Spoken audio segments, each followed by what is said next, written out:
மக்களே, ரவீந்திரன் சார் மண்டையில் என்ன ஓடிட்டுருக்கு அப்படின்னு சொல்லிட்டு சுத்தமாக என்னால் கெஸ் பண்ணவே முடியல. அவர் ஏதோ ஒரு விஷயத்த செய்யணும்னு நினைக்கிறாரு. அது என்னன்னு சொல்லிட்டு எனக்கு சுத்தமாக விளங்கலை. உங்களுக்கு ஏதாவது விளங்குது அப்படின்னு நான் மறக்காமல் கமெண்டில் போடுங்க.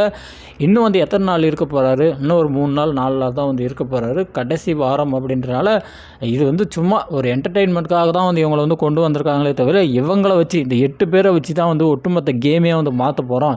இவங்க 8 பேரால் தான் டைட்டில் வின்னரே மாறப்போகுது அப்படின்ற மாதிரிலாம் பிக் பாஸ் பிளான்லாம் பண்ண கிடையாது. Just for என்டர்டெயின்மெண்ட்டு. இவங்க உள்ளே வந்தாங்க அப்படின்னா கொஞ்சம் சுவாரஸ்யமாக இருக்கும். அதே மாதிரி பார்த்தோம் அப்படின்னா இந்த ஆடலும் பாடலும் டாஸ்க் வைக்கல. எல்லா சீசன்லையும் கண்டினியூவாக வைக்கிற டாஸ்க்கு ஒரு 12 வாரம் 10 வாரம் இருக்கும்போது வைப்பாங்க. பட் இப்போ பார்த்தீங்கன்னா ரொம்ப நாள் காலம் இழுத்து போனதுனால சரி ஓகே, என்டர்டெயின்மெண்ட் இல்லாமல் இருக்குது, இந்த நேரத்தில் இதை வைக்குவோம், இன்னும் 4 பீஸுங்களை உள்ளே கொண்டு வரும்னு சொல்லிட்டு ஜஸ்ட் ஃபார் என்டர்டெயின்மெண்ட் அப்படின்ற இந்த ஒரு விஷயத்துக்காக தான் இந்த 8 பீஸுங்களை உள்ளே கொண்டு வந்தாங்களே தவிர, இந்த 8 பீஸால் இந்த டைட்டில் வின்னரெல்லாம் மாற்ற முடியாது. அது பிக் பாஸ் டீமுக்கே தெரியும். இப்படி இருக்கும்போது இவர் ஒருத்தரால் எல்லாத்தையும் மாற்ற முடியும் அப்படின்ற மாதிரி பார்த்தீங்கன்னா இவர் பேசிட்டுருக்காரு. ஏன் அப்படி சொல்கிறார் அப்படின்னா, எல்லாத்தையுமே தனித்தனியாக கூப்பிட்டு மண்டையை கழுவுறாரு. ஒரு கட்டத்துக்கு மேலே ஒரு 2 பேர் 3 பேர் செட்டாக கூப்பிட்டு வச்சு மண்டையை கழுவுறாரு. அப்படி என்னத்தை கழுவுறாரு அப்படின்னா, அவரோட மைண்ட் செட்டில் ஒரு விஷயத்தை ஃபிக்ஸ் பண்ணிட்டாரு. முத்துக்குமரன் டைட்டில் வின்னர் ஆக போகிறாரு அப்படின்னு சொல்லிட்டு அவரோட மண்டையில் ஃபிக்ஸ் பண்ணிட்டாரு. ஆனால் அதுக்காக அவர் யார் யாரெல்லாம் போட்டு அடிக்குமோ அந்தளவுக்கு பார்த்தீங்கன்னா பயங்கரமாக போட்டு அடிக்கிறாரு. அதே மாதிரி தீபக் மேலே என்ன வன்மமோ, அவருக்கு என்ன கோவமோ என்ன வன்மமோ அப்படின்னு சொல்லிட்டு நம்மளுக்கு சுத்தமாக புரியல. தீபக் இன்றைக்கி ஃபுல் டே வறுவல் செய்யக்கூடிய விதமாக எல்லாத்துக்கிட்டையும் பார்த்தீங்கன்னா கருத்துக்கள் தொடர்ச்சியாக பதிவு செஞ்சிட்ருக்காரு. இதில் உச்சத்தின் உச்சமாக என்ன பண்ணார் அப்படின்னா, நம்ம அருண், அதுக்கப்புறம் ஜாக்லின், சௌந்தர்யா அப்படின்னு சொல்லிட்டு எல்லாத்தையும் உட்கார வச்சு அவங்ககிட்ட மண்டையை கழுவுறாரு. என்னன்னு சொல்லிட்டு மண்டையை கழுவுறாரு அப்படின்னா, நீங்கள் எல்லோரும் இண்டிவிஜுவலாக கேம் விளையாடுன்னு சொல்லிட்டு நீங்கள் ஒரு விஷயத்தை பண்ணுறீங்க.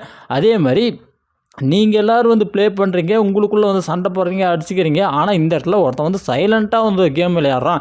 சைலண்ட்டாக பார்த்தீங்கன்னா இத்தனை வாரம் கடந்து வந்திருக்கான். யார் அப்படின்னா தீபக்குடைய அந்த கேம் அப்படின்னு பார்க்கும்போது அவர் எதுலேயுமே இன்வால்வ் ஆகுவேன். அவர் பார்த்தீங்கன்னா ஒரு வாரமாகவே இருந்து எல்லாத்தையும் பார்த்தீங்கன்னா சாதிச்சு வந்துருக்காரு.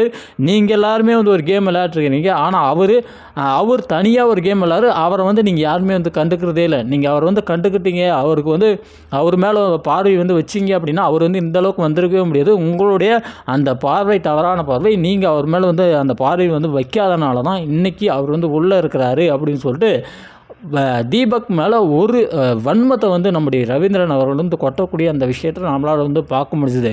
அவருடைய மைண்ட் செட், ரவீந்திரனுடைய மைண்ட் செட் என்னவா இருக்குது அப்படின்னு சொல்லிட்டு எனக்கு தோணுது அப்படின்னா, இந்த மாதிரி முத்துக்குமரன் அவர்கள் டைட்டில் வின்னர். ஸோ இப்போ டைட்டில் வின்னர் அப்படின்ற அந்த ஒரு விஷயம் அனௌன்ஸ் பண்ணாங்களோ. ஸோ அப்போ பார்த்தீங்கன்னா சென்டரில் ஹோஸ்ட் இருப்பார். லெஃப்ட் அண்ட் ரைட் சைட் பார்த்தீங்கன்னா 2 பேர் நிற்பாங்க. ஒருத்தர் வின்னர், இன்னொருத்தர் பார்த்தீங்கன்னா ரன்னர். ஸோ இப்படி இருக்கும்போது நம்ம ரவீந்திரனை பொறுத்த வரைக்கும் வின்னர் யாருன்னு சொல்லிட்டு அவர் முடிவு பண்ணுறாரு. முத்துக்குமரன் தான் வின்னர்னு சொல்லிட்டு முடிவு பண்ணுறாரு. ஆனால் அந்த ரன்னர்ன்றாங்களே, அந்த ரன்னர் அப்படின்ற அந்த ஒரு இடத்துல யார் வரணும் அப்படின்னு சொல்லிட்டு அவர் ஃபிக்ஸ் பண்ணுறாரு. இவங்க தான் வரணும் அப்படி சொல்லிட்டு ஃபிக்ஸ் பண்ணுறாரு. அதை யார் சூஸ் பண்ணலாம். இங்கே இருக்கக்கூடிய இந்த 8 பேரில் சண்டையை போட வச்சு இவங்களை கொண்டு வரணும் அப்படின்னு சொல்லிட்டு ஏதோ ஒரு மைண்ட் செட்டில் யாரையோ ஒருத்தவங்க நோட் பண்ணி வச்சிருக்கிறாரு அப்படின்னு சொல்லிட்டு நம்மளுக்கு தெள்ள தெளிவாக தெரியுது. எனக்கு தெரிஞ்சு சௌந்தர்யாவை தான் அவர் மைண்டில் முழுக்கவே வச்சிருக்கிற மாதிரி தான் எனக்கு தோணுது. அப்படி தான் தெரிஞ்சு இன்றைக்கி பேசின பேச்சுக்கள் எல்லாமே அப்படி தான் இருந்தது.